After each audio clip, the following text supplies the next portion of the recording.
Alright, good news. Look at the title. Factoring. No more graphing. Okay, that's a good thing. So trust me. Alright, we're going to factor just like we did in Chapter 8. Same sort of thing. We're going to use what's called the zero product property. When we have two sets of parentheses and both of them are equal to 0, then that means we can take one of them and set it equal to 0, or we can take the other one and set it equal to 0. So no matter what, as long as I have 0 times some other number, I'm going to get 0. So as long as the first set of parentheses are 0, or the second set 0, that's no big deal. I just have to get 0. Okay? So what we're going to do when we solve these, the first type of problem is already simplified.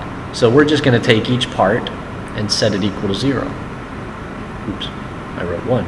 Or this is equal to 0. And then we work it out. Oh my goodness. You've got to be kidding, Mr. Allen. This is so easy. Except you've made 2 mistakes already. Ooh, what am I doing? It's hot in here. Sorry. Okay, so those are the 2 possible answer choices. Okay? So I'm not going to waste your time, but you should probably waste your own. It doesn't take long. Okay. Solutions of the equations. Now this one we actually have to factor it. So we're going to go through that same process that we did before. We're going to find 2 numbers that multiply together to give you 15, but add to give you 8, 5 and 3. So x plus 5, x plus 3, and then we take each part and set it equal to 0.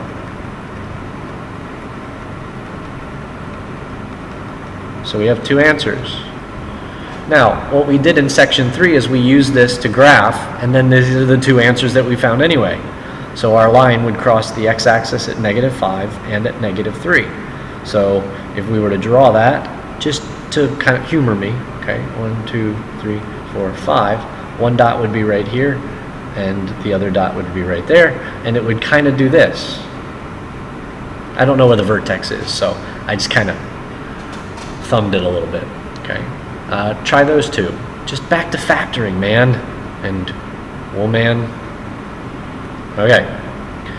Now the first thing that we want to do is sometimes we'll notice that it's not in standard form, so we want to get everything to the same side. So we're going to do 4x squared minus 21x minus 18 and set it equal to 0. Okay. So nothing happens here. So we would go through the process of factoring out, finding the 2 numbers that multiply together to give you 72, but add to give you 21, and yada, yada, yada. Okay? So I'm actually not going to finish that. If you need to, go back and watch a Chapter 8 video. They're still there. All right? I'm going to move on. If you have questions, write them down, all that good stuff. Okay, word problem. This looks pretty familiar. We have a picture that is 11 by 17, and we have a border around the outside. We're told that we want the entire area, the picture and the border, to be 315. So if this is x and this is x, then this total length right here is 2x plus 17. And this entire length right here is going to be 2x plus 11. So that's what we see. We see 2x plus 11 and 2x plus 17, and then it equals 315. So we FOIL it, move everything to the same side, factor it, we get 2 answers, x equals -16 or x equals 2. Remember, sometimes answers don't make sense.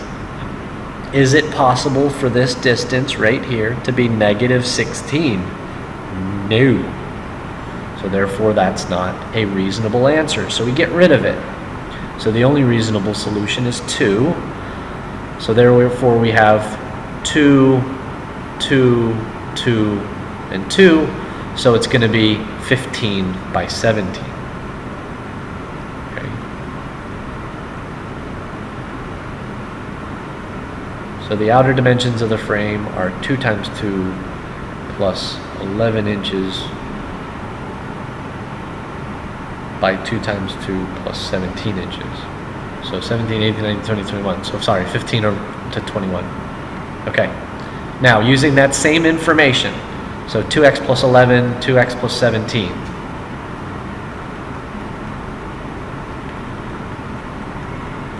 Now it says, let's say we want the entire area to be equal to 391. Work it out. Use what you wrote down for the previous slide to help you figure this part out. Okay? And then we have our last slide, a few practice problems. Pause it. This is section 4. See ya.